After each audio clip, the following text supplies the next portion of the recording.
It's a huge pleasure to welcome Minsuk to GSAPP.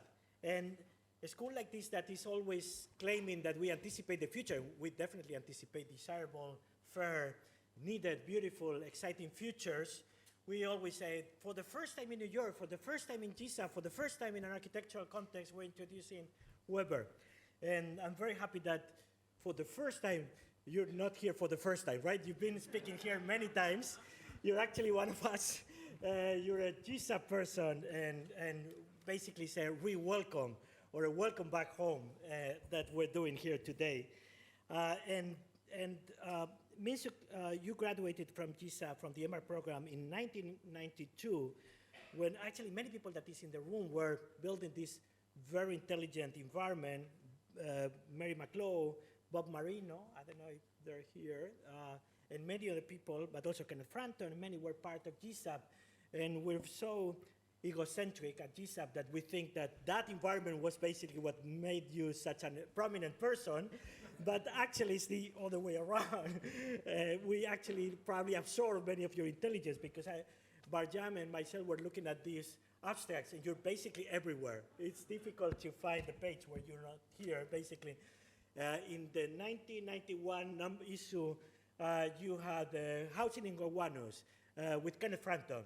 You had actually a study of the Carpenter Center with Bob Marino. You had also Performance Center that you designed as an advanced studio. So you were doing core and advanced studios at the same time, apparently, as many other things. And also Mabel was in many of the pages. So basically, we could do a competition. Mabel, Minsuk, who had more pages, and then we go to the next one. And we thought that we got rid of you, but you were also in every single page. So I start thinking that probably the GSAPP that we're living is the result of Minsuk and Mabel being around long enough to make us intelligent. The second thing, I want to say only 6 things. So this was the first one, that GSAPP is made by Minsuk and Mabel, our intelligence, and with the small contributions of others. The second is we better get this out of the way. Congratulations for your Serpentine Pavilion. I want everyone to help me.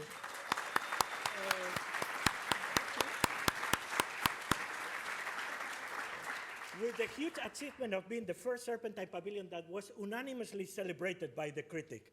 So everyone was writing positively for the first time about this pavilion that was so beautiful. Almost, well, we need one as an exception. But it's basically, it's quite an achievement that you made such a clever use of this opportunity that, and that actually claimed the capacity, the power of architecture in such a beautiful way. So that's the second thing. And now that we got this out of the way, we can talk more of your the breadth of your work and your amazing trajectory. You basically founded math studies in Korea in 2003, right? But you have been, and basically what I think is very unique of your firm, math studies, is that it's proving that discourse, research, and design are inseparable in a kind of amazing way, and that there's no kind of that basically one is not basically the tool for the other, that they are emerged as something that is inseparable. And I think that's exemplary of the work that you do, and sort of showing a path for practices and for research and for also discourse that many are following. But at that time, when you found your office, you had already been around. You had done so many things. You actually worked with Polsek, right, here in New York. You had also worked with Colatan and McDonald, and you were part of this moment of OMA in Rotterdam. It was so unique, a moment that Rem Koolhaas built a legendary team of exceptionally talented young architects at that time that were coming from all around the world, and I would say that you became probably the most prominent among very prominent architects, actually, that work all around the world. So that was a moment of intensity that you were also part of, and I wonder if it was the same thing that in GSAPP, whether it was REM and OMA, or it was you that were building it up, right? We met actually in 2011. It was very funny. I was in my office, and then I got an email from Minsuk from the other side of the world, inviting me to a biennale that you were doing, the name design exhibition at the Gwangju Design Biennale. It was so exciting to get your email alongside Anthony Fontenon. And at the time that you were discussing design, you were going back to design, discussing what it meant, what it could do, when it was both over-celebrated and undermined. And that was a way to focus the efforts of many designers, some of them very well-known, other people like, not that well-known, like me say, Via Galileo was there doing another exhibition that was so beautifully consistent and in dialogue with Minsuk's part, right? And it was also there where we met, and probably we all met there and party in the clubs in one, many, many fun things.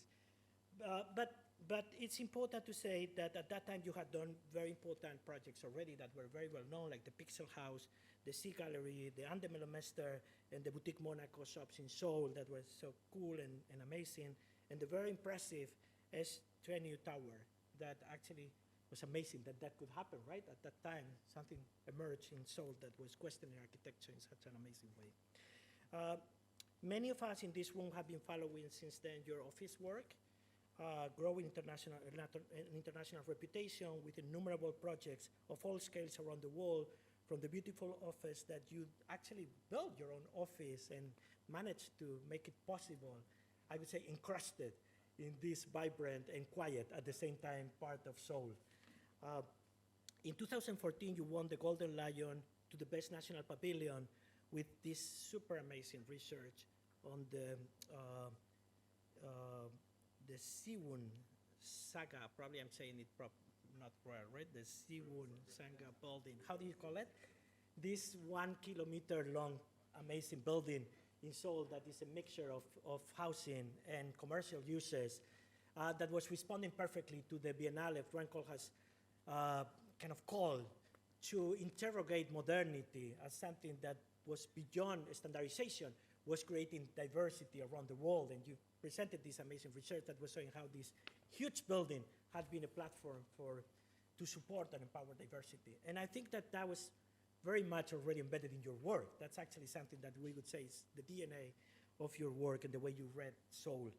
And many things happened, but I want to say that, I mean, we could go on and on and on and on talking about your work, but I want to say how exciting it is that there's an office, there's a place in the world where something is thinking at the same time of this Buddhist temple, this beautiful claim of abstraction as something that is compatible with the mundane, and at the same time you're doing this huge building or kind of removing things from an existing infrastructure, power, electric power infrastructure, to couple architecture with the scale and ambition of the K-pop.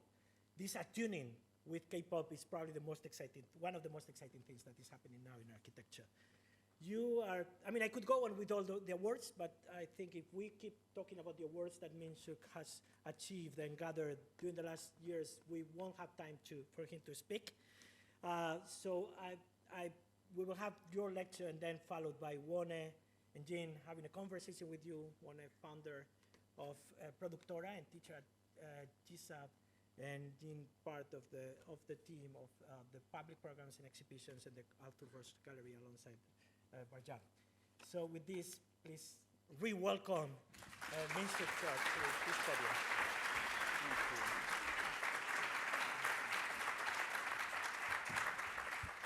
I just say thank you and maybe this passionate introduction and really real honor. It's really great to be back home. I mean, I literally spent most time here, my first 3 years outside of Korea, actually. And it's been, you know, I spent about 22 years now, since 2003. But GSAPP has been really sort of simultaneously continuing somehow. So I have this kind of dual, very specific, maybe quite different languages and all Korean environment that I've been quite obsessed and love and hate and very sort of focused. But somehow this the culturally fluid environment that you've been providing. I mean, when Mark first invited me, that was 2008, and I talked about maybe I move out of New York, but I can never leave New York, and somehow you have this great way of stalking and stimulating continuously. And then I think that was 10 years ago when Amal have invited me also. It was very strange, sort of a Prussian moment that is everybody sort of same, really haven't changed much, even thanks to a nice some management, but for me, it's been a really special anchor. And when I first began my practice in Seoul, it felt like sort of like coming back to a Bermuda Triangle of contemporary architecture. 2003 we're talking about, because they were sort of in between well-known Japan, and it was also sort of exploding China at the time. And it was, it wasn't like people, it was so not very well known. So usually when I give a lecture, I have to give you a sort of like lengthy sort of talk about the history and so on. But then now it seems like since especially the last 10 years, Korea has been also kind of quite overexposed. And many of you, especially Andres has visited me actually 3 times the last 2 years. This year alone twice, sometimes with students. So I hate the giving a lecture title, but I just call it a 3rd time, and I try to make it like the typography, the time is with the emphasis. It's not cool anymore. It's cute, maybe demure, but it's basically. This time is ever diminishing attention span, and also this increasing amnesia time. Somehow, architecture as a verb, not as a noun, has been quite stubbornly remained the opposite, quite slow, of course, and also mostly remained there, whether it's forgotten or not. So also, it's kind of justifying my also getting old. Only thing I accumulate is a time and also spend. Of course, I have to be smart with it, but. This talk that I'm going to talk is kind of loosely structured, and probably the time will be the most frequently used sort of a talk, like history, maybe not grand narrative, but lots of small histories maybe, and timelines, time-lapse, time-specific. I'm going to talk about some fermentation, before, after images, and so on. So just to start with, Andres, this was a Parliament home that I got to know.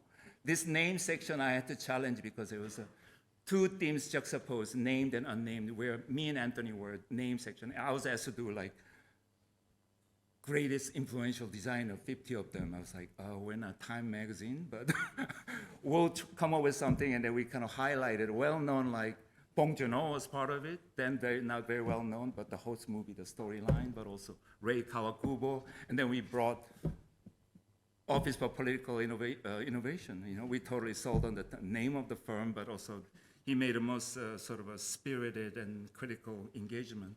And then a few years later,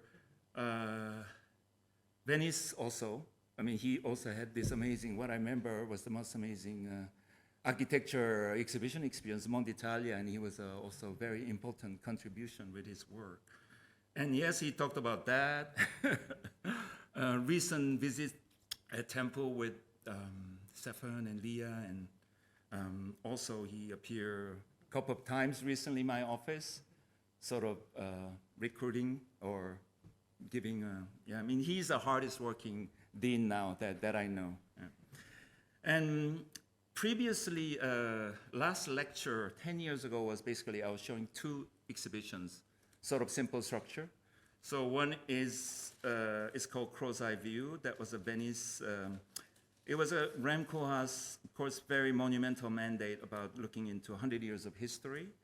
And of course, I had to look at North Korea because 100 years ago was not a divided state. So. And then another one was it was just coincided, and both we kind of simultaneously prepared for more than a year before, but we had to look into 12 years of our first practice. So, and then we call it a mass studies. Before/after, mass studies, that was architecture at Plateau Museum in Seoul. The first exhibition was actually, for that monumental task, we responded in a somewhat megalomaniacal way. Sort of attempting to activate the halted communication between the 2 Koreas through architecture exhibition. And of course, it proven to be very hopeless, but we tried. And then simultaneously, we prepared plan B. So that's what was shown there. And it was quite introspective, yet quite ambitious, and that was sort of, we kind of reflected our hope, and at least we're able to demonstrate this, what it could be. So many different nationalities and different disciplines, and it would become very expansive exhibition that is about North and South Korea, not by North and South Korean architect, but somehow it kind of was well received.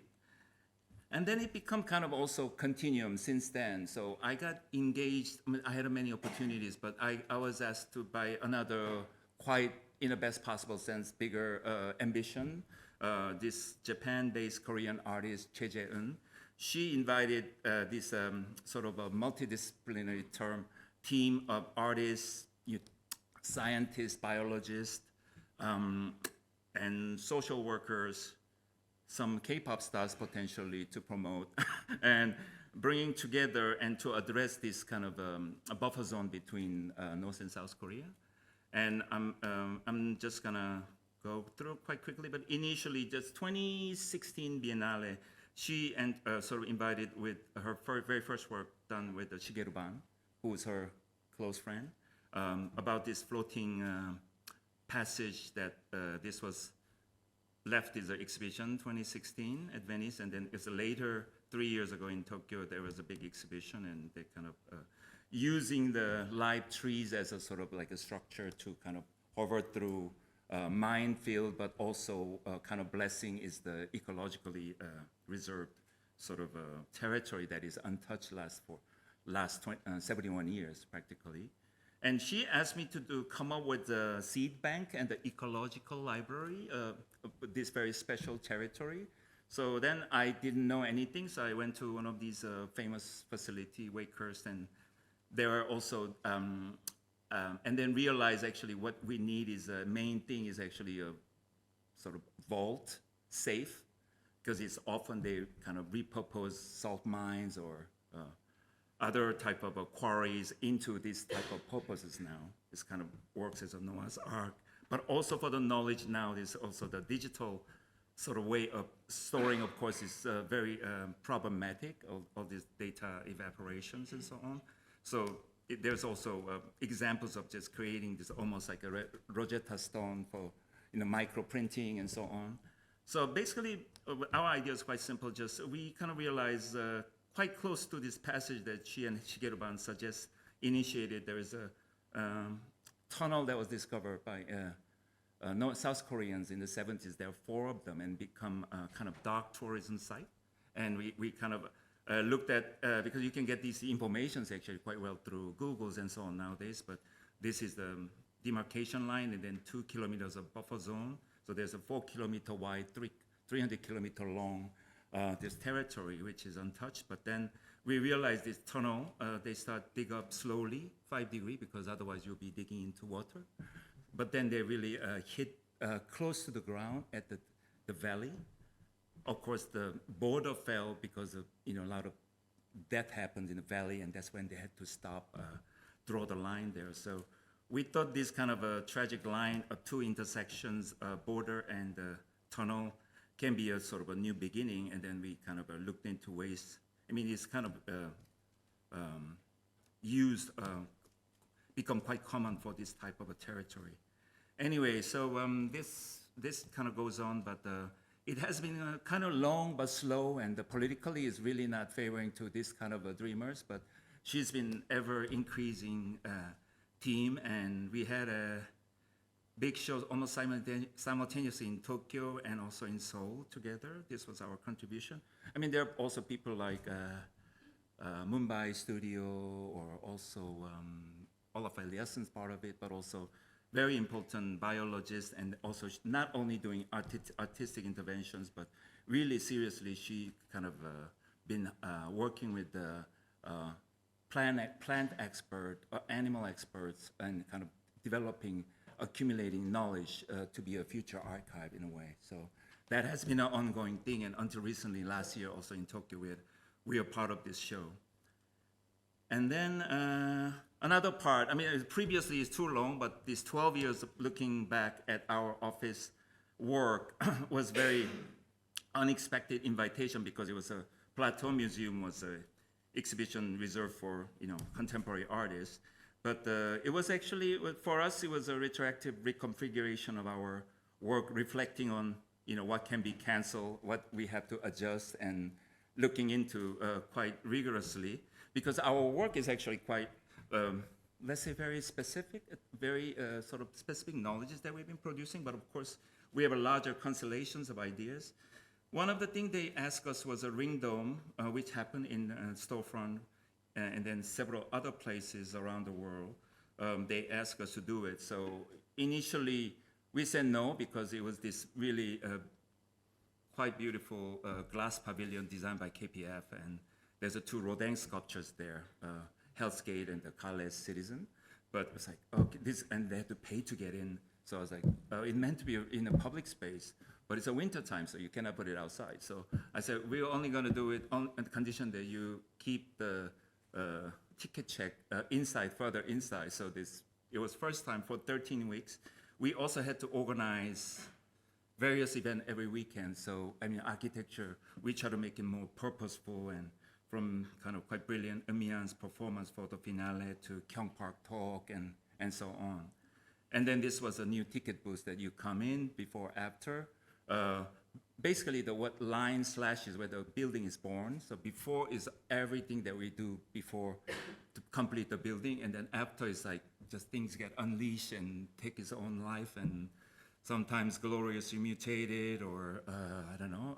Some of them had an early death also, some tragic stories in there. But so this is probably like a clean version of our office, and then the other one is basically everything came out of the building after the building was done, and we kind of highlighted. And I was sort of, there's some blurbs like architecture is like a player in a game of Go, navigating a grid of infinite options, unknown places, and uncertain times.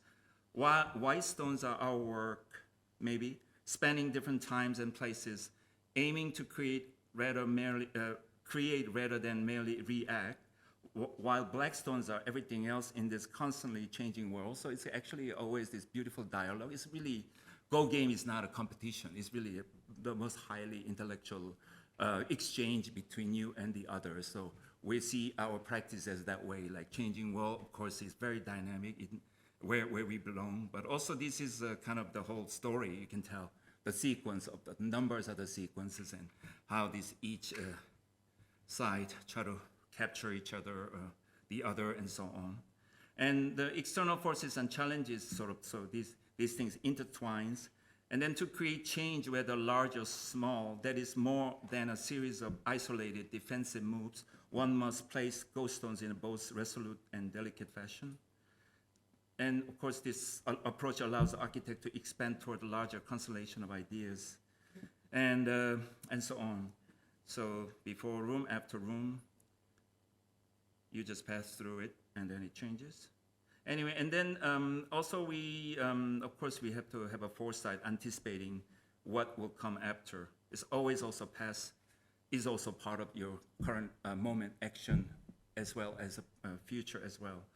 So, and then we looked into sort of like, we kind of made a hieroglyph, or you can call it pictogram, or emojis of all the different modes of sort of obsession, preoccupations, and different methodologies. And one of the most common thing was in order in different projects. And most common thing was a courtyard variation, and then the domino dialogue or variation, domino variation, I think.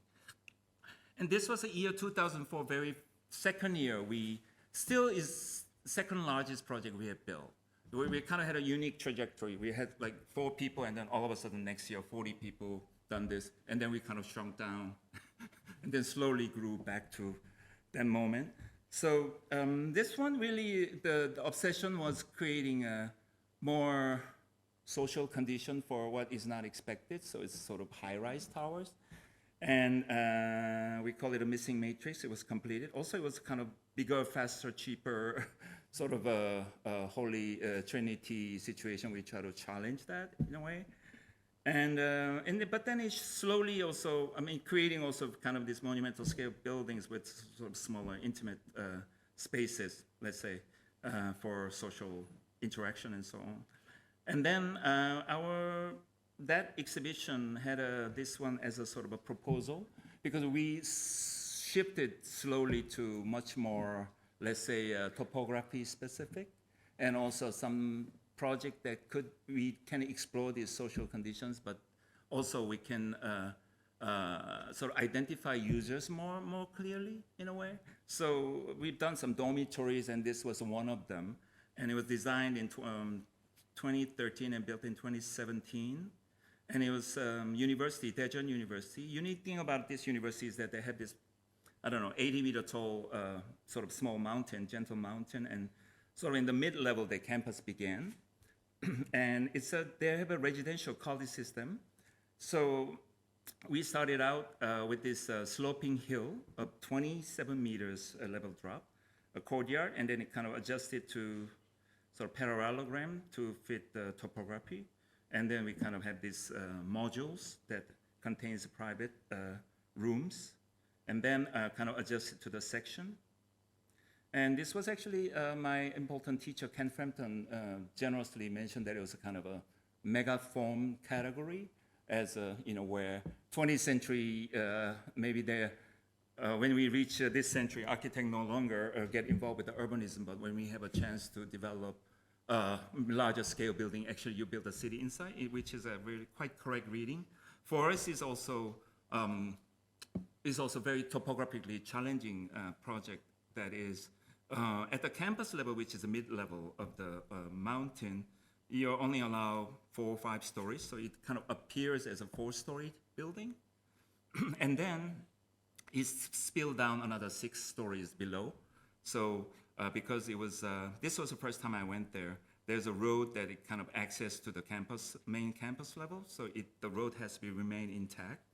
So we kind of come up with this idea of building 2 buildings and then connect like a bridge, and that bridge sort of is suspending the common area. So it's sandwiched between 4 levels of the bottom, which is a male dormitory, and then top 4 levels are female, and then in between are where they meet, basically. And so that's the 10 floor plans. It repeats. I mean, the plan doesn't repeat, but it's kind of looping. And so that's the road there. You see the arrow there? I guess not. Yeah. And so it's suspended. So you have this kind of generous sort of a, let's say, shared area. We call it a student hub. This is where the whole loop kind of completes. And then, these are the sort of suspension columns.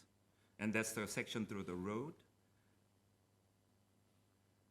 But building, when you see the elevation, is quite simple. It's like a courtyard, but it's also vertically and horizontally courtyard because it's following the slope, very topography driven. This is a section cutting through the student canteen that can sit 300 students simultaneously, and it kind of had a main campus level and have a view through it. So that's a canteen. On the left is a campus level, floor above.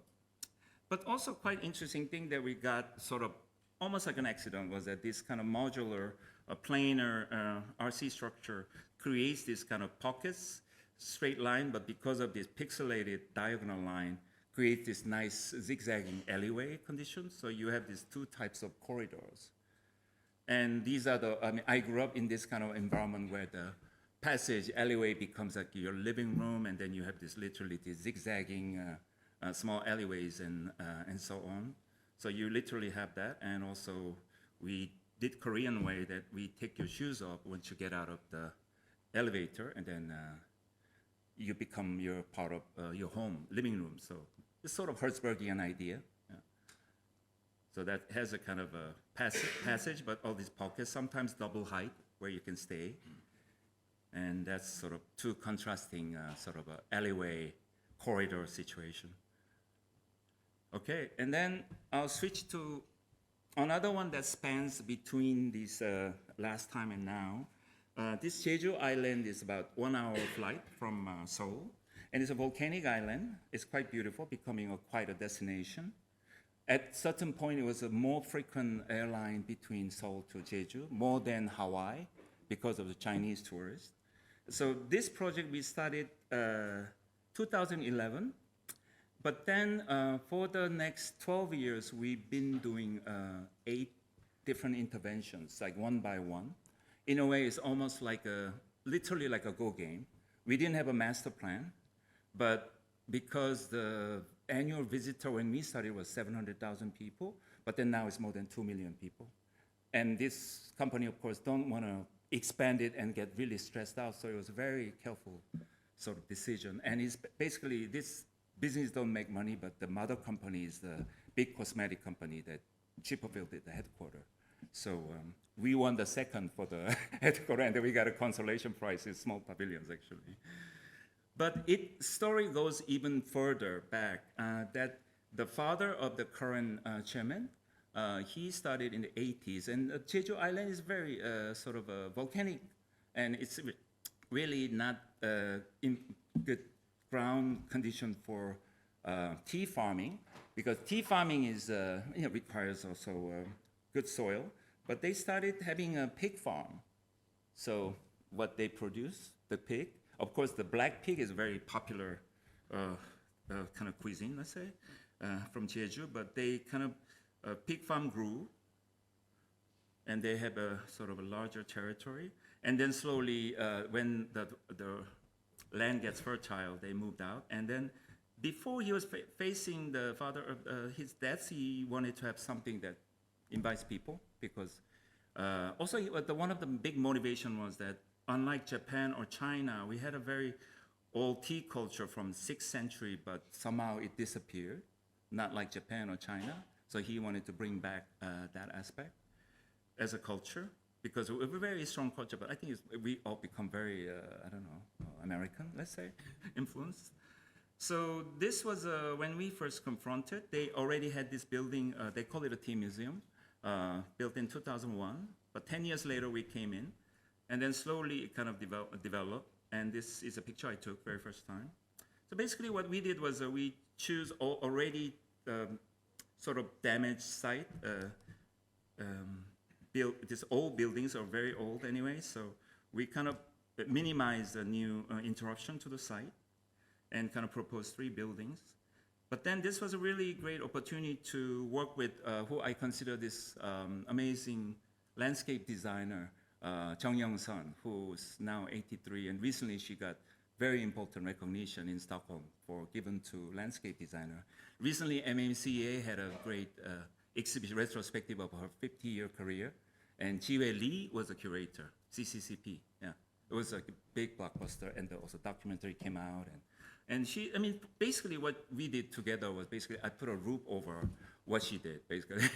Because a lot of it was restoring the sort of ecosystem there, and replacing all the exotic palm trees into local plants, and actually creating a very natural. So basically this was before what they had this little structure that was not really well used. And one of the first thing was a tea ceremony classroom, because it was kind of, they can reserve and they can spend an hour to do a tea ceremonies and so on. And it was also kind of historic response, because it was an exile site of this important scholar and calligrapher and also tea lover.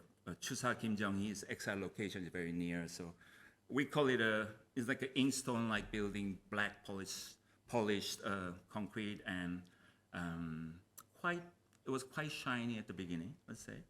And of course has a water element, and it's a quiet place. And then but then it kind of there is this place which later become recognized as a very important ecological feature, which is a Gojawa, which is a lava spill. So it's much more porous, like almost like a foam-like ochre red soil or rocks, so that it has like a very different vegetation comes out, and so that happened to be the spill trajectories in between. So that we kept and sort of create another one that has almost identical, but there's another building. It was this, and this location of these old buildings replaced by this other building is called Innisfree. It's basically a cosmetic brand that uses the tea as a sort of major ingredient. And then third building is actually the largest one, but it's almost like a non-building, because it's a vernacular. You see these volcanic stones everywhere. And it's actually for the workers, their resting room and change rooms and their kitchen and so on, and also public toilet at the tip of it. So, and then what happened was maybe a few years later, because it was exploding visitors, so they asked us to double the size of Innisfree. So we could have built a new one, different new building, but then we realized maybe better to just extend it. It was a 30-meter long building, but without creating a more visual noise, maybe, you just kind of, as if the building grew from 30 meter to 60 meter. So actually, so very beginning, there's this 6 old houses and then replaced by this 30-meter long and then another one attached. So a lot of people come twice, 3 times and they don't even recognize, but something's off and they don't understand well. But when you go in the back, you see also there's a 2 separated construction, unlike the front. And also we kind of create this different atmospheric, it's a very simple 11-meter span guru lamp structure, but this one has more like greenhouse-like quality to it. And the new one also kind of follows the slope, so you get this another extra room that directly connects to another tea room with sort of a direct connection to the tea. And then slowly, quite recently, they asked us to do another one. I mean, there are more people coming. So again, the same tactic. It's almost like a collective intelligence. Like people like to sit or hang out at certain outdoor space, and then slowly they put tables and parasols there, and then okay, maybe that's a good location. People like it. So then we put up another 30-meter long, but this time only 60-meter wide. So quite narrow, long building. And then you can see also how it used to be grass, which is not very sort of indigenous way, but it kind of, she also reconstruct this Gochawa sort of vegetations and scenery, let's say. And also this building is very low, so you can actually touch this cedar wood ceiling. So there's this sort of a tactile quality to it. And the roof is also occupied. This is sort of, I like this picture because this is sort of typically how you experience it, almost like a hide and seek with architecture, and mostly kind of buried. So you can just follow through it, and then you kind of walk into quite naturally sort of interior. And then another one was the worker zone, which appear as a sort of a wider ground, but like this. But then what we did was because they have to have a less stressful working environment, so we kind of expanded the basement, and then all the truckload was kind of created lower level, and then they have a sunlight for workers area, so that the original building, Tea Museum, that we didn't design, used to be a garbage collector, but then they have also great windows and people can circulate around. And then last year we kind of gutted out the whole thing because all the glasses are not, performance-wise, is not very sustainable, and also it's been almost 24 years, so we had to redo it. So it goes on. Yeah, it's sort of, one nice thing is actually visitors sort of, it's quite intricately positioned in a different level, and it kind of has a seamless quality to it. And this is, let me see, this was a time-lapse video that we made 10 years ago for the show, but actually, it's basically, it's one moment of this tea classroom and the other side, Innisfree class, and having a Gochawa in between at the same time, it's a whole day, and how this simple kind of a structure, but yet has a different appearance outside, but inside also the quality is quite specific, let's say. And it's, in a way, interior spaces are like sometimes high or low or wide or narrow, sometimes rectilinear, and also curved one, the original one. So that, these encounters are sort of varied. It gives the perspectives, and also, some part is very intimate, sort of shaded Gochawa forest, but then it gets this very expansive tea field experience as well. So it kind of has, and then of course the senses, the taste of the tea is kind of what kind of adds to it. And then only a few years ago, they have another tea field. This one is a quite different challenge because they wanted to have a quite efficient production, because this is, you think about it nowadays, the tea brand and also agriculture same time in one company, you can really find it.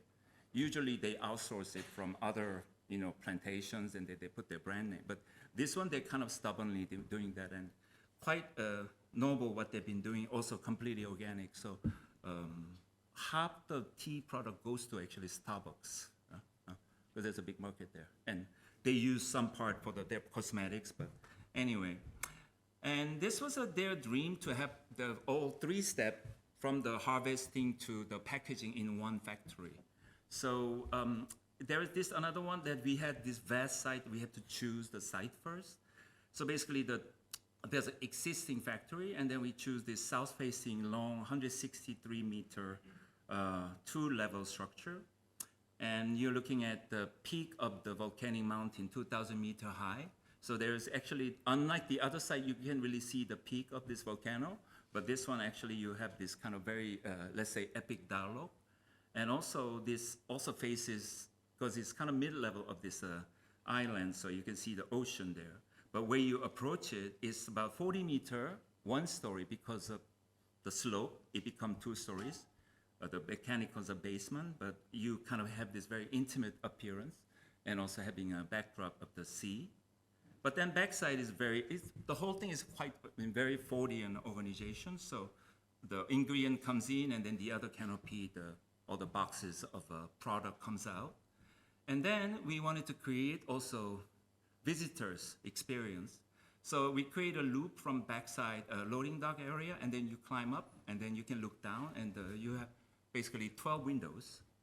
And some of them are penetrating through this 40-meter wide space. So backyard to the tea field. This is from the tea field. And then when you go up, there's a corridor. And then you have like almost like a still shot of 12 sceneries in there, which is completely different environment, because it's a, let's say, it has to be sanitary, so visitor cannot go in. It's like they're all wearing a spacesuit and kind of Jacques Tati, Stanley Kubrick type of environment inside, quite contrasting. And also quite contrasting with the other tea museum sort of trajectories and kind of natural things, and they're like kind of almost this Fordian sort of a moment. But also nice thing is actually there, some part we kind of use HVAC to exhaust this beautiful taste, the smell. So you get this blending part, roasting part, you smell different tea. So this senses has been quite important. And then this is rocks that you can see easily. So I talked about this kind of ochre, vibrant red to gray, basically, these are volcanic. So sometimes you walk around and all of a sudden you're on a red earth, and then it changes. So kind of, this was a quite big building. So we used local brick maker, which is pain, but we had a choice of using Chinese shipping very easily, same brick. But because they had to produce 200,000 bricks, quite a lot. So we made 9 different variations. So these are kind of elevations and unfolded plans of, this can be gradually changing, especially, so it's one of the module we actually, and then we counted brick types, 9 different types, and stacked them up. And of course, they do very repetitive manual work, and so they're actually quite enjoying that kind of a process. Because also nobody's going to point out, oh, this is wrong, there, you know, we can never tell. So we just give them a mount and give this thing each bay, and then they were quite happy. So it's like almost a certain moment outside is like this actual gravel, the ochre gravel becomes a brick, and then it kind of becomes like a concrete color, and then canopy. And then also interior, of course, it has to be very sanitary, so it's all simple polished material, but this color changes, but you don't even realize how this gradually transits. So sometimes it's a very red inside, adjacent is quite red, and then inside of this will be actually another kind of a gathering space facing the mountain. So basically, these are same scale comparison of what you saw before that took 12 years, and then the other one, whole process took about 4 years. And that was that. And then I'll take you to another one, another culinary thing, and then we'll go to Seoul. This is a tip of a peninsula, but physically it's closer, but it's actually takes a longer time, very, very remote. And this is black vinegar farm. And these are the pictures that we took, not the postcard. I mean, it's a stunning place. So when we went there first, it was very challenging site because it's a very remote location, no money. Sorry, I mean, it's the public sort of funding part of it. But we couldn't sleep because somehow I had this delusion of like, if we don't take this, somebody's gonna ruin it. You know, it's bad, huh? And then when we accepted it, pandemic happened. So that was actually quite amazing timing too, because I get to go there quite a lot. So really it was a special choice we made. One of those dots we put a black stone. It's a simple project. It's a pavilion. Choru is a vinegar pavilion. And Korean food, I mean, unlike any culture, but we have a lot of fermentations there. And one thing, the beauty about the fermentation is that the time factor, we celebrate, cherish every moment of the fermentation process. So kimchi, for example, the fresh kimchi is like a salad. We have a different name for it. And then when it gets really stinky, there's another name for it. And then we make soup out of it. So every moment is actually, that's why also we have such a diverse food, because we can store them easily. And then each moment is kind of treated with a respect. Not like there's an idealized moment that you have to have a freshest thing. So this is a kind of quite common scenery of these pots in the backyard. Even when I was growing in an apartment, the balcony has those things. Now everybody orders from, Amazon or whatever, the Korean way. And so this was actually the sort of this vessel scape was very impressive. And also there were 2,000 of them first we got there, now more. It's made by this one guy, actually. It's like a master intangible treasure guy of this region, very humble guy. And it breathes. So basically the ingredients are quite simple. The black rice with the lake water, clean water, and enzyme and thyme is the main element for that. It's like a wine. So their high line is like a 5-year-old. And so basically we, instead of try not to ruin it, so we create a line of this. We choose this cedar tree in the backside. And somehow that's what it came later. It has like a kind of Mesian, but kind of had an indigenous element to it, let's say. And it kind of appears as you approach it. And it's a sloping terrain, of course. So there's a lot of beautiful passages, like the maple tree passage, and then there's also bamboo passage along the lake. So our building can be approached as another sort of cedar tree passage, the roof of it. This is our client. He's a really amazing guy, a very humble person. But then when you walk down, also we didn't want to create interruptions. So there's the water passages and also existing trees. 2 of them are poking through this kind of a bridge. So that it's actually none of them were harmed, let's say, and it's actually rather highlighted. And then because of challenging sort of budgetary condition, we was very locked out because only kilometer away, the other side, there's a quarry there. It was, first time we went there was all about what's available there, basically. Not because it's exotic, and local can be very decadently luxurious thing nowadays, huh? But this one was really come out of that limitation. And then these rocks of all the leftover after cutting the stone in square, it was like $200 for a truck, basically. It's like basically shipping cost. So we use that.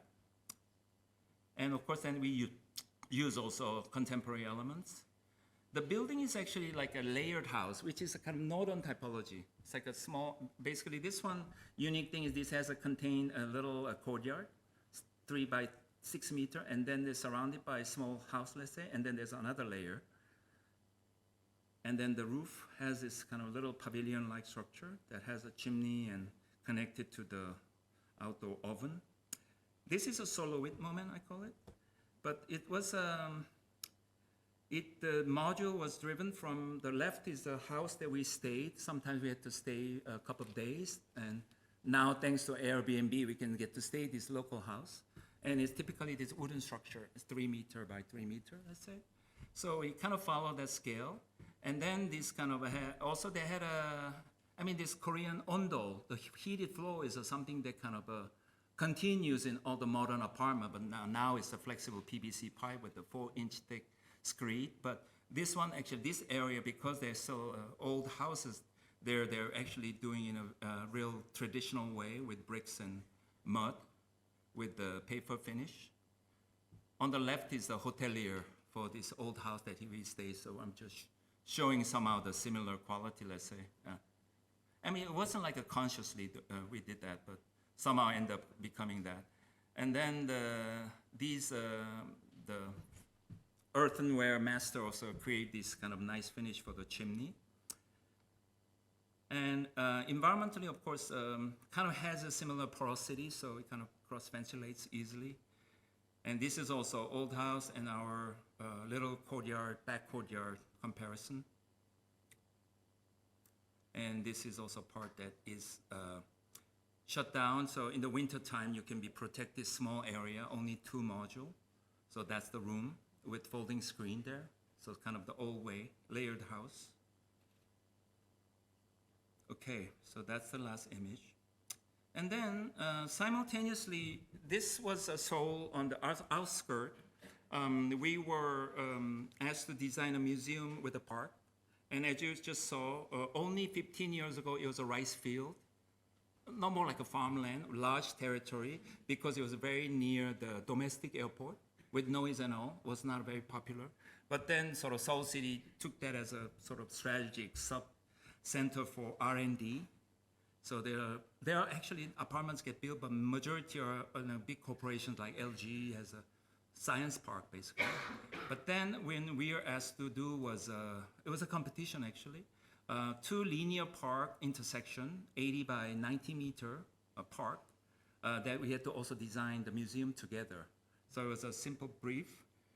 It was kind of public-private collaboration of this group, the company called Kolong. They had a young artist supporting program, but they had a quite humble existence, like using their lobbies and their textile company. Anyway, and then, so basically they build it and donate it, but they get to have a right to, they get sort of continue updating their right to use it every 20 years or so. So it was a kind of a good model happen. So basically we took that as a sort of a park structure, infrastructure in a way, so that it's a flat land, unlike Korea, which is 80% mountain. So we create small mounds around it. And then maybe the fourth mound is the building actually. So you have this kind of a drawbridge. You can go up, but also work as a very generous, let's say, entryway. So you're kind of contained inside, in the middle of the park. Of course, this mound was created, the trajectories are like shortcuts because it's intersection, people never walk like this. So, and then you're kind of in the park, but you're kind of cozy because you have this kind of 3-meter, very gentle, high mounds, kind of blocking the view of the car on the street and so on. And then one side is a ramp, this arch, 27-meter span, and the other side is steeper, so it's a kind of asymmetric kind of curving arch. Leads you go upstairs, and they have a sort of a, somehow it has a Spanish step effect, because I didn't really expect it, but the behind is the LG Science Park, all identical, almost 10-story building because of the the airplanes above flying. And they're mostly engineers, you know, they're not really, they're type of people intimidated by contemporary art, but lunchtime they bring coffees and, you know, I ask, and I've never been inside, but I love, you know, it's quite nice threshold, bringing different sort of people in there. And that's the lobby. The brief was they asked 3 different heights in 3 different spaces. So basically we give them one space that starts from 3.3 meter at the entry, and then it becomes 10 meter high. So you get this kind of a quite varied sort of a way to, you can kind of turn into one big open space, but they've been using these kind of walls quite well, making quite varied different exhibitions. Mostly is made for the solo show for younger artists, Koreans and international. this was also quite amazing installation. And often the last wall, because the wall becomes 20-meter wide and 10-meter tall, the artists somehow become a thing they challenge and they produce their biggest work there. So this was a young Korean artist, very interesting artist. And then this other Berlin-based Donna Hwanka, she even outdid somehow. Yeah, and it's really, for me, I was quite skeptical at the beginning as a sort of contemporary art as an Asian, but I think somehow now the Korea, I think culturally they're quite an enthusiasm about this. So it's quite shocking that every opening there, all these people, major people go there to attend it. I mean, of course, they run it very well. But not only this art part, but also this kind of unexpected things can happen, like this. I call Lululemon Brigade, men and women. But then there's a nice Ryan Gander sculpture there, but then also, they do this thing everywhere. Like, they regularly come every month, but then they also go to our temple is also become the target for them. You know, nowadays they kind of run together, they do things in like really showy way together. It's a new culture, right? Anyway, but then they become really kind of urban, like the movie screenings and also flea markets and so on. So it's quite well used. So it's also, unlike all this this was kind of tabula rasa, what quite contrasts from what you saw. And one of the architectural things that is maybe not necessary, but we got quite excited was because we wanted to make this area is all about 2 meter by 1 meter panelized assembly of this modernist sort of grid variations, but let's make it something very stereotomic. So basically, instead of every 3 meter cold joints, we made a vertical joint, and the whole thing was poured 2 times. So that was quite a choreography of 49 mixer cars and all lined up, and it went on, and they were like with the trawling past midnight, and it was quite something. And that's one view. Okay. And then let's go kind of into the center of Seoul now, old part. I don't know if you recognize this guy, Le Corbusier, quite famous picture, right? There's an Asian guy in the back with the glasses. Yeah, you see that? Yeah, he's a Kim Jung-up. He worked for Le Corbusier between 1952 to 56. In front of him, Toshi, good friend. But Toshi, I mean, he had a longevity and great recognition. Kim Jung-up died 35 years before him, 1986. So, and he had a relatively very intense short career of 30 years from mid-50s to mid-80s, just before the Olympic. He did the big gate, symbolic gate for Olympics. He didn't get to see it. But then there's a 10-year of exile period in the 70s in Paris because of his political tendency. So this superstructure, Kim Soo-gun, was a different character. They were kind of 2 important modernists. Anyway, we were invited to do a competition for one of his breakout project was finished 1961, French Embassy. And this was obviously very Corbusian sort of influence. He worked on all the Indian projects in, sort of mid-50s, 4 years of stint. And it was a sort of, let's say, a triptych competition following the topography. On top of the hill was a residence, and then what they call pavilion was a ambassador's office, and then another level down they call it an annex, which is maybe 4 other office workers back in the 60s. And so it was just sort of beautifully contrasting 2 overhangs, straight line, curved lines, and then these annex. But then over the years, the whole capacity has increased from 5 people to 100 people, what it is now. So they kind of developed in a very ad hoc kind of way. So when we're asked to do a competition, the iconic, because it's also, the embassy is a very private, secluded part, although it's in the center. So it was completely also buried by the surrounding, the grown city. So it was a completely different look because it was first concrete building, exposed concrete that was built and finished in 1961, but it was kind of collapsed, so they built it in a very compromised shape, and the pilotis are gone, and also the annex was completely unrecognizable. But so actually, initially the brief was to take this pavilion down and only keep the residence, because it's in good shape. And they built what is maybe 4 times larger floor area than what was built there. But then somebody raised up this combination of French and Korean teams.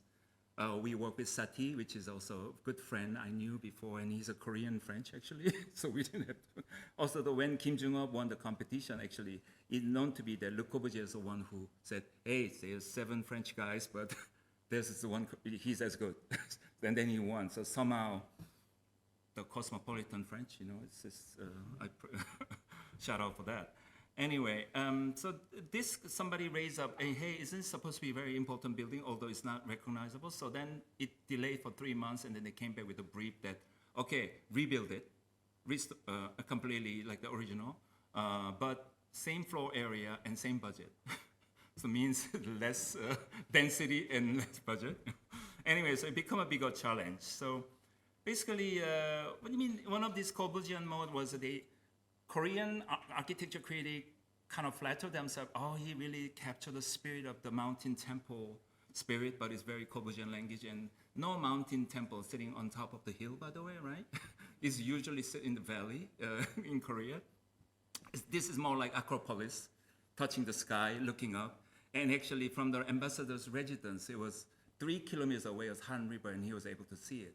But then what happened was 1969, slowly the whole site became a valley of apartments, basically, of 16 stories tall, completely barricaded. So now has complete like interior quality.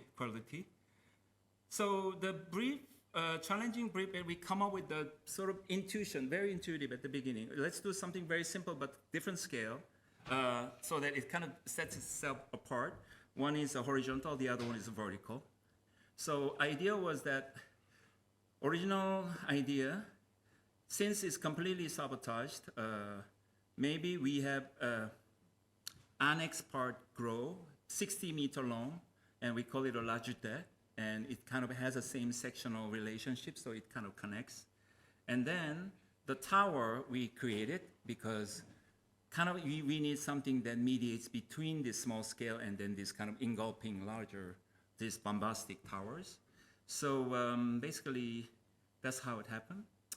And then these 2 buildings are kind of having a dialogue geometrically. So sort of 2 directions, and then pavilion actually follow 4.5-meter module, it become a larger deck.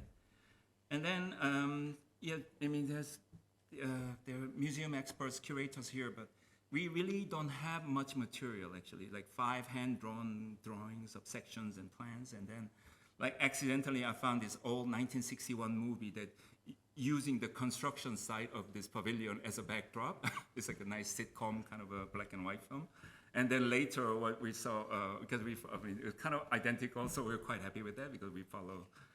But then also, we had a steel reinforced concrete, and also it was a post-tension structure. So of course, we have to upgrade it. And then some of these, I mean, there are many stories, but basically we follow what was given, like black and white picture, and then somehow interpreted it into a quite convincing way.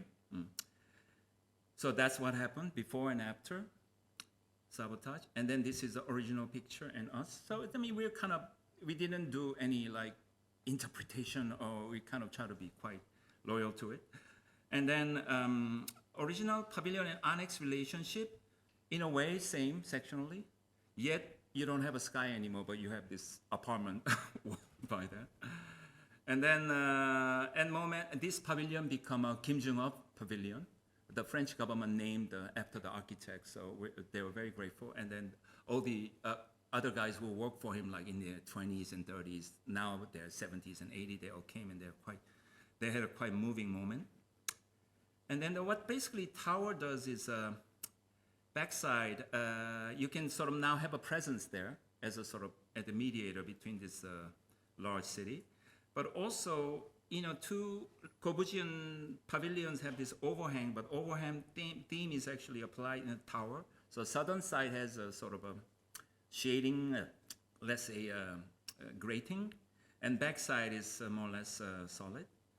But then this is a quite interesting story that just before he moved to Paris, his last important building was 31 building. commemorate the March 1st with the independent movement of the Japanese time. And together with the 31 expressway, the floating road, because it was the 1970s, and this 31-story building was the very tallest building in Korea at the time. And it was also interesting that Kobujin, let's say, apprentice, also sort of influenced by Mies, actually, man with talent. So in a way, and then recently restored by other architect, 101, who I admire.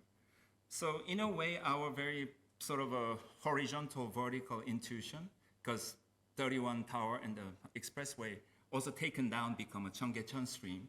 So become this pedestrianization this century, but somehow that was that moment captured and now become this tiny kind of cute tower, 10-story tower with strange proportion, by the way, but works perfectly. That's why we are told that we are selected, because embassy is not about co-working, you know, it's all very secluded, and each floor is divided by 5 different offices at least. It's only 12 by 15 meter. So there's this public visa place and counseling and all that, but this is something, a part that I didn't even know what it looks like the data management and all the military things. And also the outside is we did it with the UHPC, sort of almost wood-like, but sort of not to all the precast concrete by Kim Jung-up, influenced by Corbusier, of course. So then these La Jetée become another overhang that becomes an interior and as an exhibition space, and has this opening event scenery work quite well as a sort of special functioning, and also the roof and this sort of comparison. And then Kim Jung-up's sketch, it had after he built this thing with the black and white picture, he kind of had a series of this kind of sketching the sky there, which was interesting because I think it's almost like a overhang is like a Matisse scissor, and it's like a promenade architecture. And I think he loved how the sky shape kind of changes, kind of in an abstract way. And you don't get to do that now anymore because of all the walls, but there's one moment you get to have that. So, and then there's a temple he talked about, but I don't know, am I going on to couple project? Yeah, okay. The temple was is even closer. They're quite close to, but even closer, really heart of the Joseon dynasty, because it's quite next to the palace and the National Shrine complex, which is very important architecture.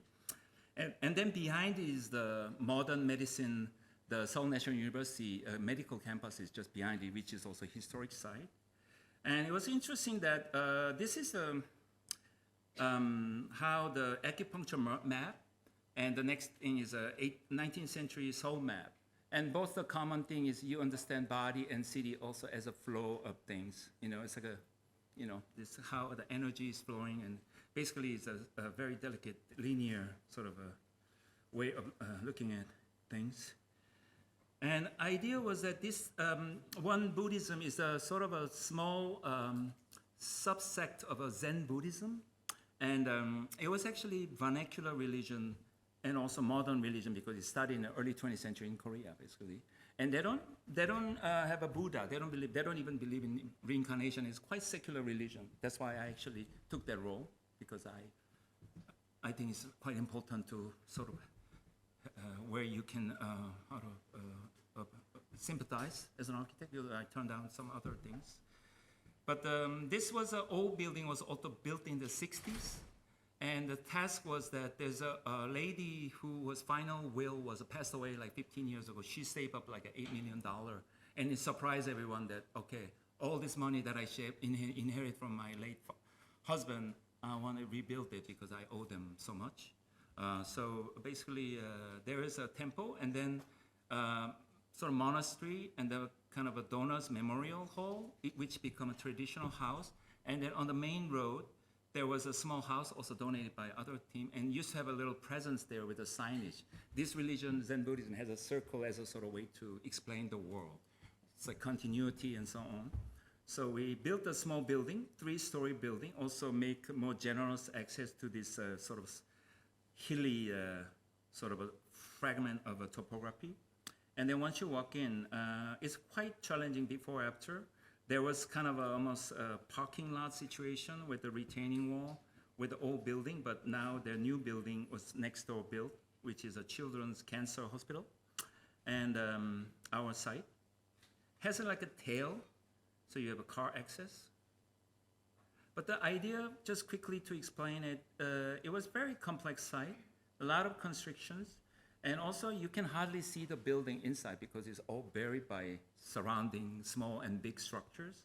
So, I mean, you see kind of quite generous sort of photography, but it was quite exciting to create this kind of a secluded, at the same time also well-connected environment, because this religion is also called himself as an everyday religion, and it's actually, they do a lot of, you know, just non-religious things there. Yeah, it's a community, it's a small 250 people just living nearby district. So you come up, and there's a small sort of center of their activity on the second level, which we call it a madang, which is a word for Korean domestic courtyard, which has been a kind of reoccurring theme. So it's like a small enough to have a very intimate, but yet you can have quite a few people can fit on a good weather. And then the Donors Memorial, originally it was also competition, but we kind of had a domestic scale modern building, sort of similar language, the rest. But then the donor family said, can you consider? So I said, I didn't think about it, but it's almost like making a modern music, but have a Korean instrument as a kind of major player in there. We can do that. And I thought it was kind of, in terms of material quality and these kind of dialogue with Axial was quite exciting. So you have this kind of a quite, I call it a spine, and the rest is just basically jellyfish, because we had to change so much the edges. But also has a nice connection with the annex building at the main street. So you get this sort of a dialogue, and then you have this 6-meter tall door, double door, you come into foyer. And then that's where 200 people seating is, 9-meter tall, 18-millimeter thick steel, basically like a curtain. And you have this constantly changing views, and it's very rough, very cheap plaster spray. And it became a very good, also the bonus thing came out was it kind of worked very nicely with the acoustics. So they love to sing there, but also a lot of performers, musicians went there, and they loved, had a very good response. So now it become like a regular thing, not the religious music, but like chamber music, modern music, ambient music, techno type of things. And it become a quite interesting place. And then one of the eye trick is that when you walk in, it looks like something like light is projecting, but it's actually, the shape is like that, conical, which is also acoustically why it kind of works well instead of parallel walls, I think. And then, of course, you go nearby, and then you see this is sloping, but when you walk in the center. And then backside, lower level, has this tablet for your loved ones, deceased ones also. It's like quite monumental, but sort of small space, tight space, 14-meter tall space. And this was a before and after when it was old building there. You can see this was on top of a hill, sort of like a genius loci, that you have sort of this kind of a shared common sort of building, and then there's sloping down, you have a small courtyard, madangs, and old wooden houses are there. And the next door, next to it is a 50 years later, of course, these bombastic 21st century towers are kind of engulfing this thing. So, you know, first the original building had windows on both sides. I didn't understand why, because there was no view. But then you realize when I see the satellite view, it's actually, you were able to see the palace at the time, at 1960s.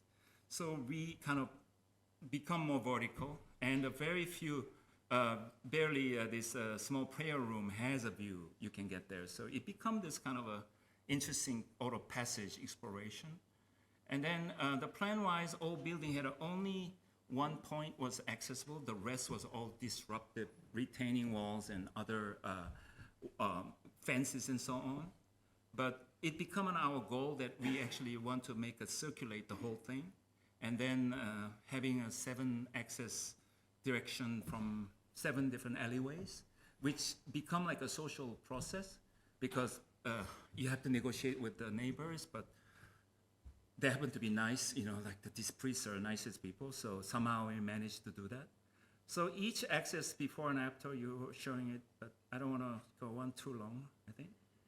So basically, this was quite rewarding because I think it was a kind of you know, it's not my word, but urban acupuncture in a way that goes with the circularities, and it became an urban project, and it was becoming also kind of addresses the everyday activity, also while at the same time has this secluded, differentiated environment.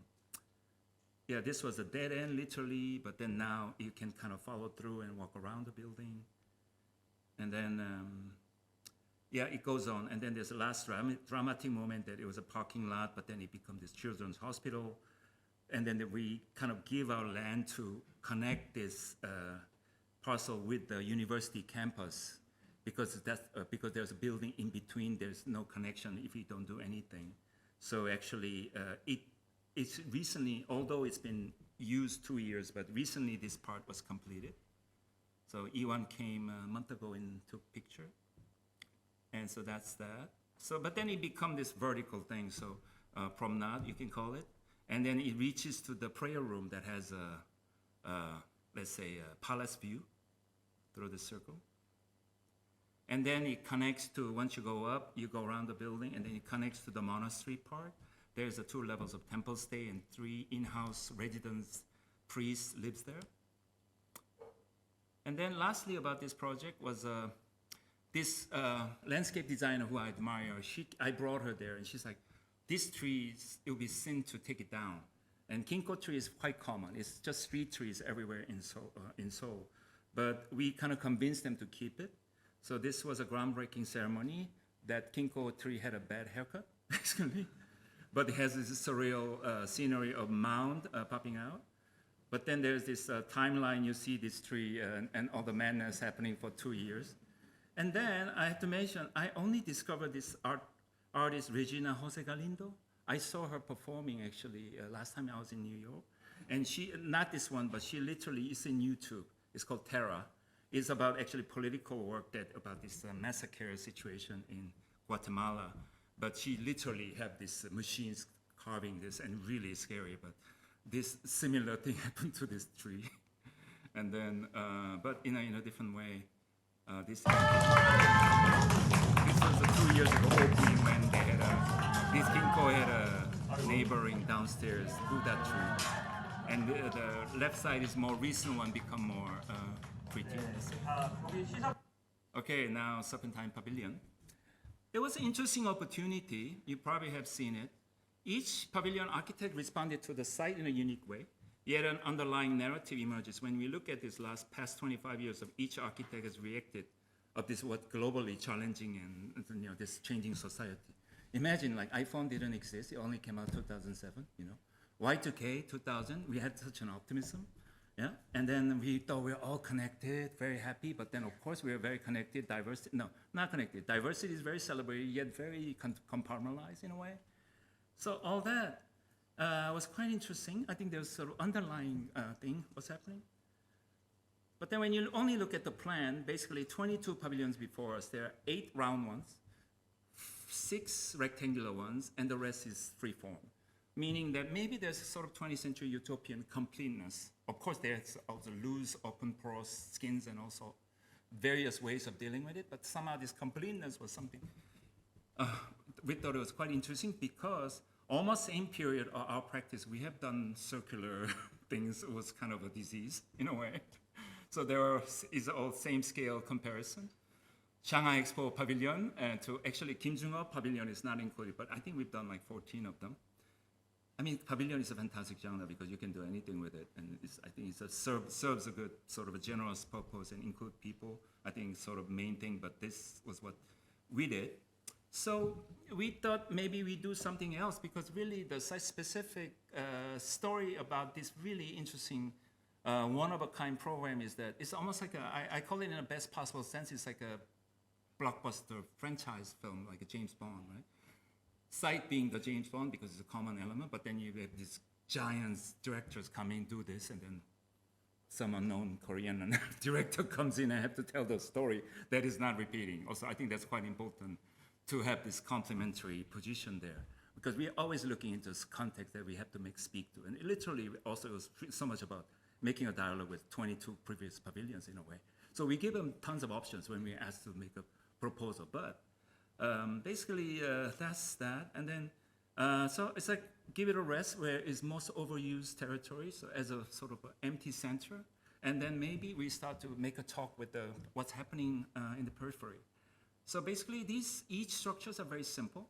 At the end, at the tip of it is basically we call it an island, and each pavilion is unique in shape and form and size, wide to narrow, high and low, small and big.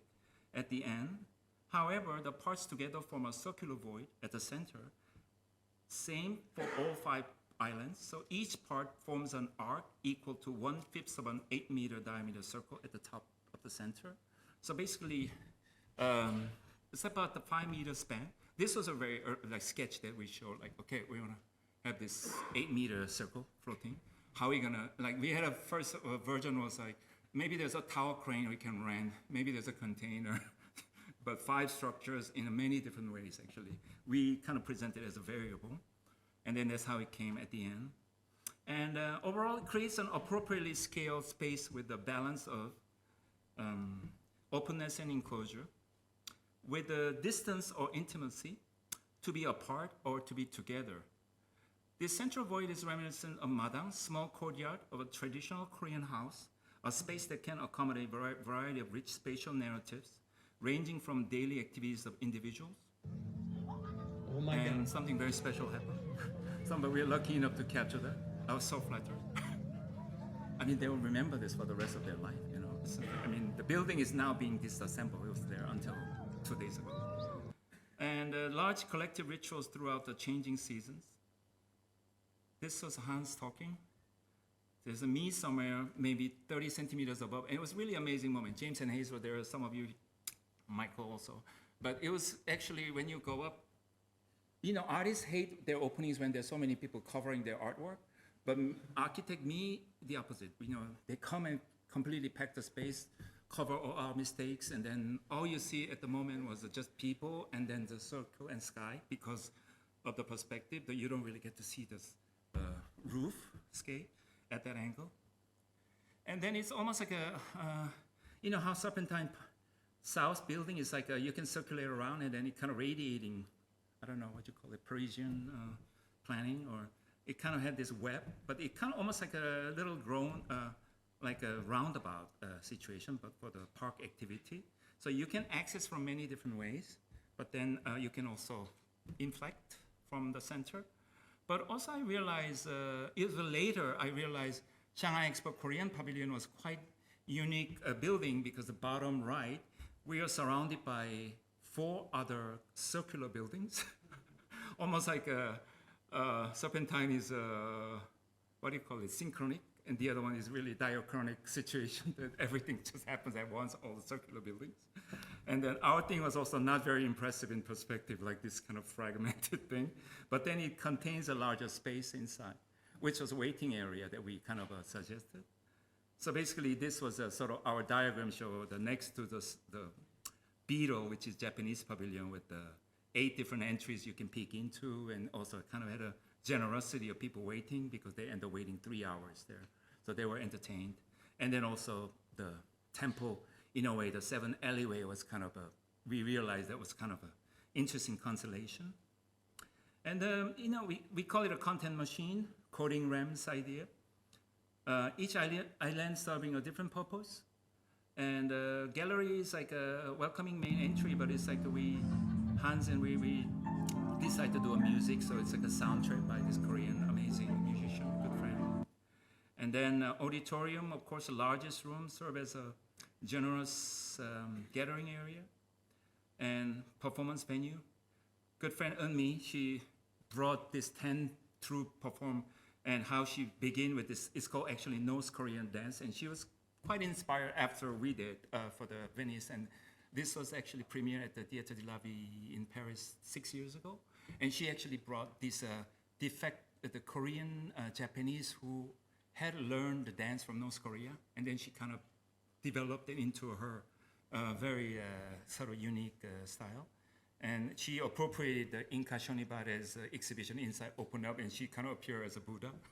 But also she appropriated her own pieces made for the proscenium arch into this fashion show runway, like 20-meter long.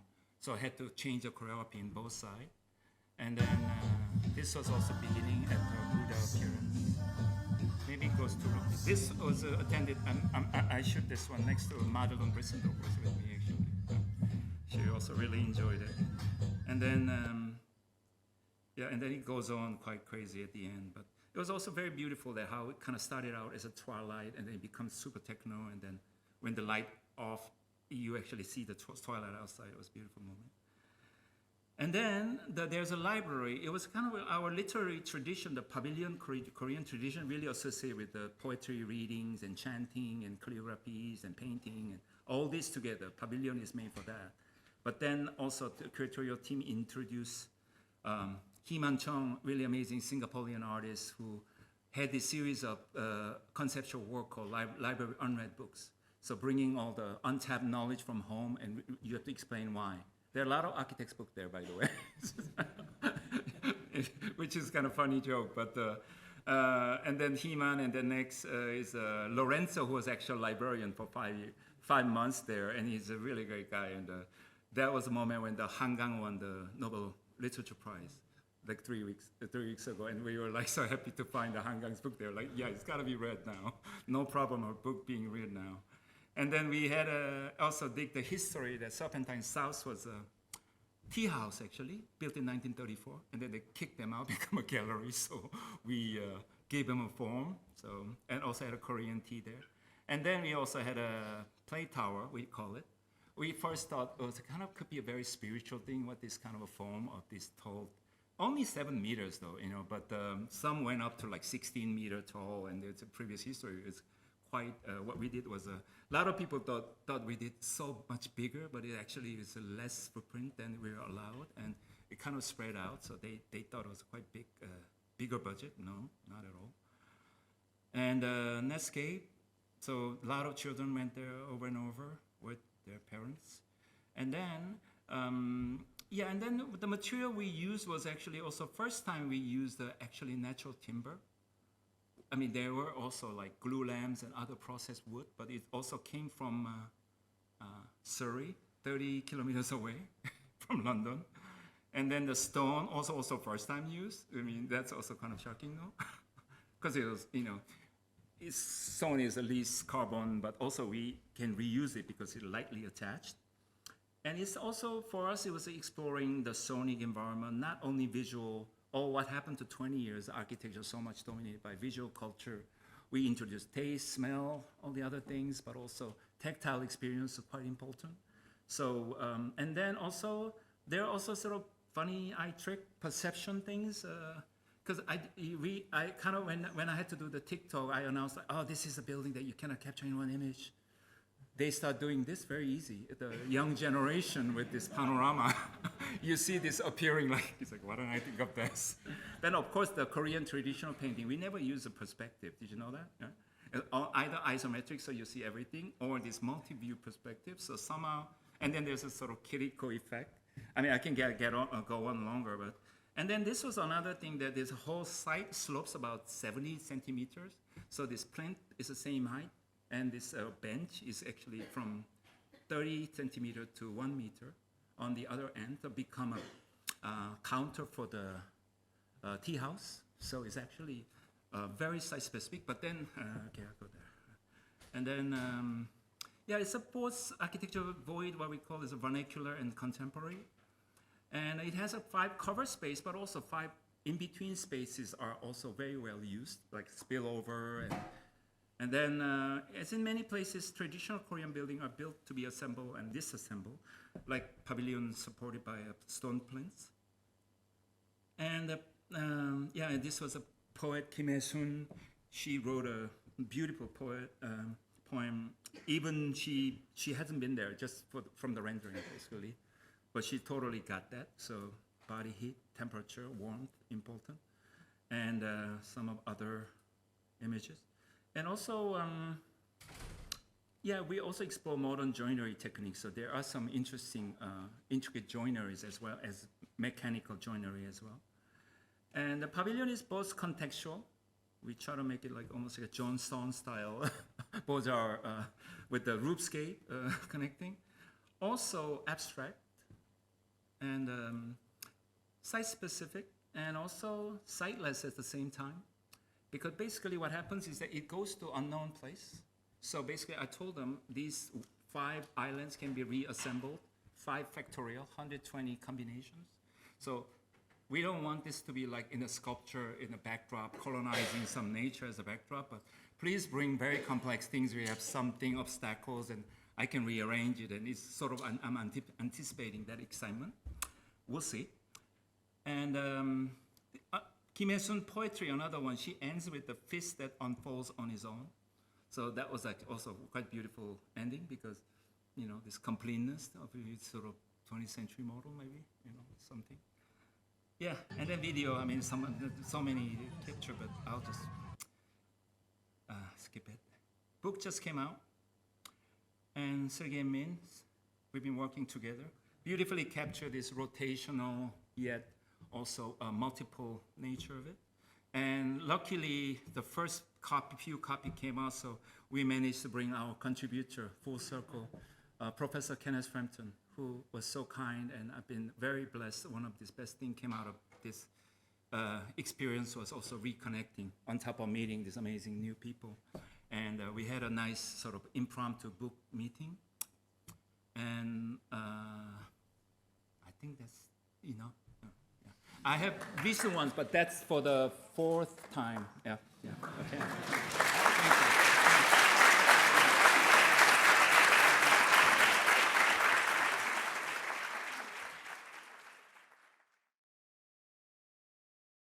So first of all, I would like to thank you for flying 14 hours just to share your projects with us here. I Real don't honor. know if it was intentional, if it's intentional, but I noticed you don't have a website. I'm very curious what the story behind that is. Interesting question. Do I answer now? Maybe I'll just like Yeah, go. yeah. And I'm a little disappointed that I couldn't see your Tanginli power plant project, which I feel like is maybe for the next time you're here. Invite me again. Yes, we will. But yes, so I don't know if you remember the first time I met you or I saw you was in front of architect Seung Hyo-sang's Subekdang project, long time ago. I remember that moment, but there's so many people there. Yes, and I think maybe you were visiting or you Yeah, were just starting it was mass before studies, 2003. right? Yeah, that was But somehow I transitional. still vividly remember how you were this very young and cool and very energetic architect. Not anymore. Well, no, I mean, I feel like you still have that energy and aura, and I'm not the only one who's saying that. I saw that in a Space Magazine article recently, that everyone thinks you're still a young architect. And so my question is, how do you stay young, still young, and relevant? Korean cosmetics. Cosmetics. And lastly, Many questions. reflecting on our recent lectures with the amazing Maria Misofo and Marina Tabassum, who showed us like the deltas and the waterscapes of Bangladesh, I just got curious, what do you think is the most critical or relevant or imminent issues in Korean society or in our country right now? Maybe if you can share it. And like, what are the changes? You know how like when you first moved to Korea, it was very rough. And but in 20 years now, we have all these fancy clients who are basically collecting architects and architecture. And if you can maybe tell us what you think about that kind of trend. Those the 3 questions in same order. Website, we were the generation who kind of started our company with the digital. Right? James and I, we had a practice. And then this was a very good ethos and optimism. I talked about this kind of Y2K era. Let's share knowledge and I mean, we actually, Mass Studies had a website, and it was actually more like an archive, and we had a like 500 images for each project, different photographers, and all the plans, and it's, you know, this is how we started it. And then at certain point, I don't know, it was between Obama or Trump election, or somewhere along the way, our iPhone, it slowly deteriorated because it was a flash-based. So it kind of it runs very slowly. But then also I got less enthusiastic about this oversharing situation. And then I think that also coincides with my practice has been around that time already. We've been quite busy, and I kind of knew that I realized I don't have this mission to take over the world or anything like that. Also oversharing, but I was quite in a good place, I thought. And I mean, I think a lot of these projects that came, what happened recently, that's taking a long time, and because I don't really, I mean, we've been quite selective, because I think that kind of answers your second question is, yeah, I try to stay, work with project that I really respect and have, think it's enjoyable, and I like and respect, you know, these things very important. So that, because, you know, the work can be very exhausting and also fulfilling and gives you energy, but it's been always important to have a plus than minus, you know, both sides. So I think that's the keeping the enthusiasm, and I mean, it's yeah, I'm very joyful when it comes to work, but I think it takes a very good decision making also. Yeah, I mean, of course, we make often mistakes. Yeah. Because you see in this world, I've been long enough that, you know, there are, you know, really great talents, but then lost this kind of enthusiasm and become this kind of a status quo, or just maintaining. And I don't know, I've seen many of that. So for me, it's always, maybe it relates to the third question, but I came back in a very amazing, optimistic moment, because that's when really the democracy of Korea started to happen. I think it really, what's reflecting is now getting the fruit from that, because it was a very autocratic regime until late 90s. And then freedom of expression, and really that's Dan. How are you? The Nelson Mandela of Korea become good to see you.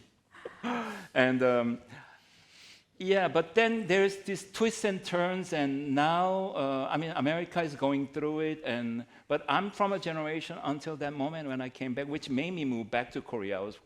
It was only experience of progress, but now it's like this kind of going oscillation. These things are very tiring, but I think it's architect. I think today, I don't know, what I wanted to imply was, we're doing it very specific way, but it's also result of all this many refusals and maneuvering is very important for me. I mean, it's not like this one big evil, because political climate also quickly, you know, these things can also change. And like the last recent project I'm showing was a 3 public project under construction.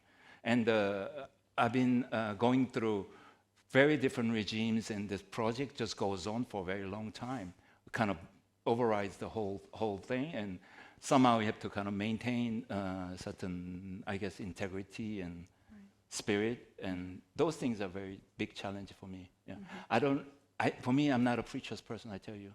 I don't know, did I sound preacher? But I do go by case, and I work with people I like, and if something, of course, expires and it sort of gets rotten, and I pull myself out of it. But these, what I kind of try to crudely compare with this Go game practice, with the dialogue with the world in a most intelligent, sort of a gentle way, is what, for me, architect can do. And really, I said it many times, but it's not like a problem solving. I'm the superhero comes in and solve the problem. But for me, more and more, like this time-wise, the nursing for me, it seems like a very proper model for it, because it takes a long time, and a lot of it is very, probably this is the most glamorous moment that happens every few years here, but mostly it's a very dirty, dusty work, and I mean, especially the public project, hopefully I get to show you next time, because it's all under construction. It's a very tedious project, and of course, and I'm working with the best talented young people from Korea, and sort of exploiting their prime age. So that'll be very special and meaningful. Yeah. I mean, am I answering some questions? Yes. Yeah. Yes. Yeah. Thank you. There was still a question about the situation in Korea, but maybe we can go back to that later. Yeah, wonderful to see you speak and to see like kind of tying all these different elements of your work together, and of course, and maybe that explains why you have this youngness that you just alluded to. But I find that you seem to get a lot of joy in this heterogeneity, I would say, in this complete. I think as architects, at least partially from my generation, we're often trained with a sort of idea that everything has to kind of fit within a certain gesture, with a certain concept, with a certain clear idea, with a certain defined position. And when I see you talking about all these different expansions from the Tea Museum and how in every pavilion you kind of test new materials, test new organizations, when I see that you seem to enjoy when you're working for the French embassy, like simultaneously doing a sort of historic reconstruction and inventing this new tower and this horizontal jetée, and maybe here on the Serpentine Pavilion, no, you talked about it as well as sort of not synchronic but a diachronic thing, no, in which in the end all these buildings, even though some of them are very small and they're just architecture, they're just a pavilion, they all seem to be urbanism in a certain way. You know, you always talk about this, the in-between spaces. The first building you showed, also you talked about how the scale of a building at a certain moment allows architecture then become urbanism. And then, I don't know, maybe it's too silly, I couldn't stop thinking about these images you showed of Korean food, you know, like about this kind of the joy of this kind of mixture of different elements and different ideas in this project. And I wonder if you could talk a little bit about that. How then, if architecture is urbanism, that means that there's always a factor of time involved. No, that's a little bit how you started. If you can talk about a little bit about that idea of this. That embracing of that variety, even within a single pavilion, in relation to architecture history that always demands us to do one single circle, one single rectangle, one single center, etc. No, that's a very, thank you for good, insightful reading and the questions.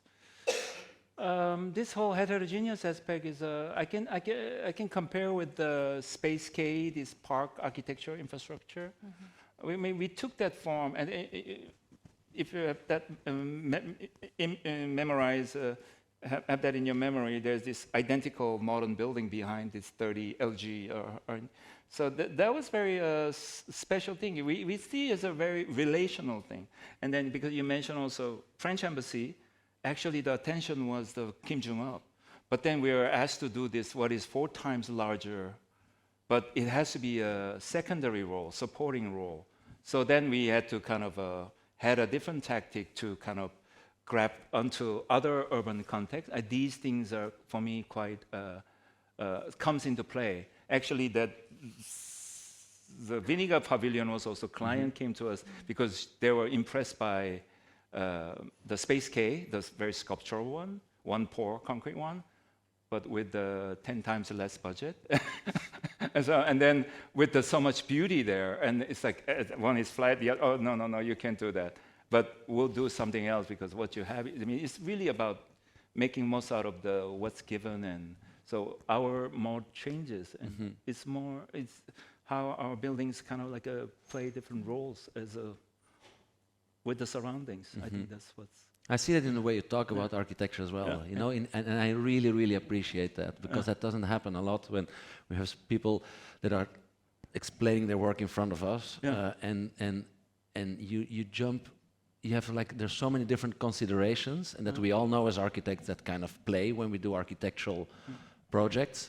But oftentimes when we talk about our project, we decide to highlight certain specific elements. For some people, it's more formal elements. I mean, that's kind of discourse engineering, or what you call it. I mean, I think that kind of a way of talking, for me, interesting. But you know, I said it before. But this exhibition before, after was somehow we try to give different, maybe more truth to ourselves, the narrative of not instead of this beginning to end architecture as this complete thing, then you have this amazing, immaculate conception of this sketch to, so Iwan Ban comes in and it's make this beautiful moment captured, and that's, for me, is series of this very recursive, like Go game-like stories that present effects also past and future simultaneous, and they're kind of continuous thing. And for me, that's how our work has been growing that way, in a way. I mean, and that's, otherwise you're just reacting to this kind of, responses and, just, still, I don't think we can carry this kind of utopian take over the whole, start all over again.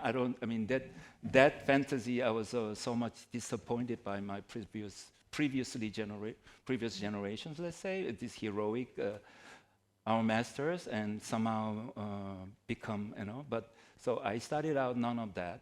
And what you said, but this Bermuda Triangle was, for me, it was very liberating, as I said. So for me, it was, I still like that kind of a position. Yeah. It's also a lot of Korean movies that way. I don't know if you notice.